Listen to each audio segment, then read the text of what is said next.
यह 16 साल का लड़का अक्सर अपने परिवार से झगड़ने और अकेलापन महसूस करने के कारण अपने दोस्त के घर जाता है। नतीजतन वह अपने दोस्त के परिवार, खासकर उसकी मां के बहुत करीब आ गया। एक दिन हमेशा की तरह इस लड़के का अपने परिवार से झगड़ा हुआ और वह रात में अपने दोस्त के घर चला गया। वहां उसने अपने दोस्त से बात की और फिर सो गया। सुबह में उसके दोस्त की मां दोनों को स्कूल के लिए जगाती है, लेकिन वह अजनबी लड़का कहता है कि वह बीमार महसूस कर रहा है और स्कूल नहीं जाना चाहता और सोने चला जाता है। कुछ मिनटों बाद जब उसका दोस्त स्कूल चला जाता है तो यह लड़का उसके दोस्त की मां के कमरे में जाता है। हेलो मेरे प्यारे परिवार, आज मैं आपके लिए 2013 में रिलीज हुई फिल्म नोबडी होम लाया हूँ। कृपया प्यारे परिवार वीडियो को लाइक करना न भूलें। आइए बिना समय गवाए फिल्म देखते हैं। हाँ, फिल्म बालकनी से शुरू होती है। एक लड़का और उसकी बहन वहाँ बैठे हैं। माँ कहाँ सो रही हैं? लड़का अपनी बहन से पूछता है। हाँ, वह सो रही हैं, बहन जवाब देती है। इसके बाद लड़का चाबी लेकर कार चलाने की कोशिश करता है, लेकिन उसके पास जरूरी ड्राइविंग स्किल्स नहीं है। इसलिए जब उनकी माँ कार की आवाज सुनती हैं, तो वह गुस्से में आ जाती हैं। वह चिल्लाती हैं कि वे रुक जाएं और तेजी से गाड़ी के पीछे दौड़ती हैं। उसे पता है कि उसकी माँ उसे कार चुराने के लिए पीटने वाली है, इसलिए जब उसे एहसास होता है कि वह उसका पीछा कर रही हैं, तो वह भाग जाता है। वह गुस्से में अपनी बड़ी बेटी फेरी से फोन पर कहती हैं कि किसी डीलर को घर बुलाएं। वह इतनी नाराज हो जाती हैं कि कार को हमेशा के लिए बेचने का फैसला कर लेती हैं। उस कार को बेचने के लिए फेरी ने अपने ऑफिस में काम करने वाले एक आदमी का घर लिया। जब वह आदमी कार का निरीक्षण कर रहा था, तभी एरिक वहां आ जाता है। जैसे ही वह अपनी कार की जांच करता है, वह गुस्से में आ जाता है। तुम मेरी कार को कैसे छू सकते हो? वह पूछता है। आखिर तुम हो कौन? जोसेफ कहता है, मुझसे नाराज मत हो, मुझे तुम्हारी माँ ने यह कार बेचने के लिए कहा था। मुझसे बहस मत करो, बस जाकर अपनी माँ से बात करो। एरिक को अपनी माँ से यह कहकर गलत महसूस हुआ कि उनके पास कार बेचने का अधिकार नहीं था। यह गाड़ी परिवार की संपत्ति थी, वे अकेले कोई फैसला नहीं कर सकते थे। एरिक को अपने गुस्से पर काबू पाने में मुश्किल हो रही थी, जिसे उसकी मां संभाल नहीं पा रही थी, लेकिन फिर भी उसने वह कार बेच दी, चाहे एरिक ने कुछ भी कहा हो। वह कुछ समय अपने दोस्त के घर बिताने चला जाता है। अगले दिन जब उसका दोस्त उसे जगाने की कोशिश करता है, तो एरिक उसे अनदेखा कर देता है। क्या इसका कहीं जाने का इरादा नहीं है? उसकी माँ पूछती है। फेरी के अनुसार वह जाएगा, उसे थोड़ा समय दो माँ। फिलहाल वह बहुत गुस्से में है। कुछ दिनों तक वह घर भी नहीं लौटा क्योंकि वह अपनी माँ से बात नहीं करना चाहता था। जब वह और उसके दोस्त जिंदगी का मजा ले रहे थे और सिगरेट पी रहे थे, तब उसकी माँ उसकी चिंता कर रही थी। अगली सुबह जब उसके दोस्त की माँ घर की सफाई कर रही थी, एरिक उसे अजीब नजरों से देखता रहा।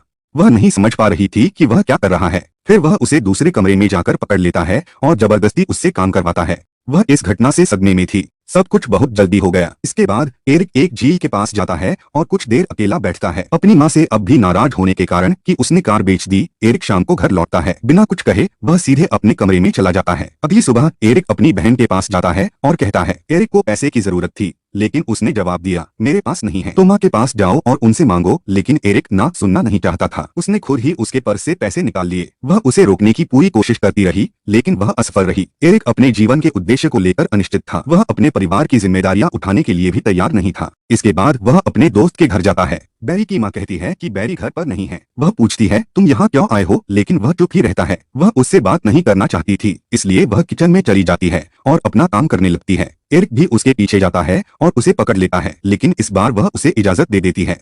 इस बीच जोसेफ बैरी के घर जाता है। वह उसकी माँ के लिए सिर्फ एक अच्छा दोस्त था, लेकिन जब वह बैरी से बात कर रहा था तो उसने उससे थोड़ा फ्लर्ट किया। बैरी को आश्चर्य हुआ कि वह उससे इस तरह क्यों बात कर रहा है। हालांकि वह चुप ही रही। एरिक और उसका दोस्त बहुत देर तक बातचीत करते रहे, फिर वह घर से निकल गया। एरिक मेंटाइम ने जब यह महसूस किया कि उसका दोस्त घर लौट रहा है, तो वह चुपके से वहां से निकल गया, क्योंकि वह नहीं चाहता था कि उसके दोस्त को पता चले कि वह उसकी माँ के साथ उसके पीठ पीछे संबंध बना रहा था। लेकिन उसके दोस्त ने उसे देख लिया। उसने तुरंत उसका पीछा किया और पूछा, तुम मुझसे मिले बिना क्यों जा रहे हो? क्या हुआ? एरिक ने जवाब दिया, मुझे अभी किसी से बात करने का मन नहीं है। उसका दोस्त बोला, इसीलिए मैं घर जा रहा था। ठीक है, फिर मिलते हैं, कहकर वह चला गया। जब एरिक घर पहुंचा तो उसकी दादी ने उसके लिए रात का खाना बनाया, लेकिन उदास होने के कारण उसने ठीक से खाना नहीं खाया। वह एक ऐसा लड़का था जो अपनी ही दुनिया में खोया रहता था। वह सफलता, संपत्ति, पैसा और सब कुछ चाहता था। वह पहले दिन से ही बिना कोशिश किए रो रहा था, क्योंकि उसके पास कुछ भी नहीं था और उसे यह भी नहीं पता था कि जो वह चाहता है उसे पाने के लिए कहां से शुरुआत करे। एक दिन जोसेफ ने फेरी को बाहर चलने के लिए कहा और वह उसे मना नहीं कर सकी। आखिरकार वह एक बहुत अच्छा दोस्त था। वह न केवल उसके साथ समय बिताता है, बल्कि उसे एक दुकान भी ले जाता है जहां वह अपने लिए कुछ खरीद सके। उसके जीवन में अकेलापन था। फेरी को बिल्कुल समझ नहीं आ रहा था कि वह एक ऐसे आदमी को डेट क्यों कर रही थी जो उससे 10 साल बड़ा था। बातचीत के दौरान जोसेफ ने उसे शादी के लिए प्रपोज कर दिया। बाद में जब फेरी अपने घर जाती है तो वह इस बारे में अपनी माँ से चर्चा करती है। माँ, वह कहती है, मैंने जोसेफ के शादी के प्रस्ताव को स्वीकार कर लिया है। यह सुनकर उठती है, बेटा वह तुम्हारे लिए सही इंसान नहीं है। फेरी जवाब देती है, लेकिन माँ, तुमने कभी उसे बुरा इंसान नहीं कहा। तुम्हारी नजरों में वह हमेशा एक अच्छा आदमी रहा है। लेकिन अब जब उसने मुझसे शादी करने का फैसला किया है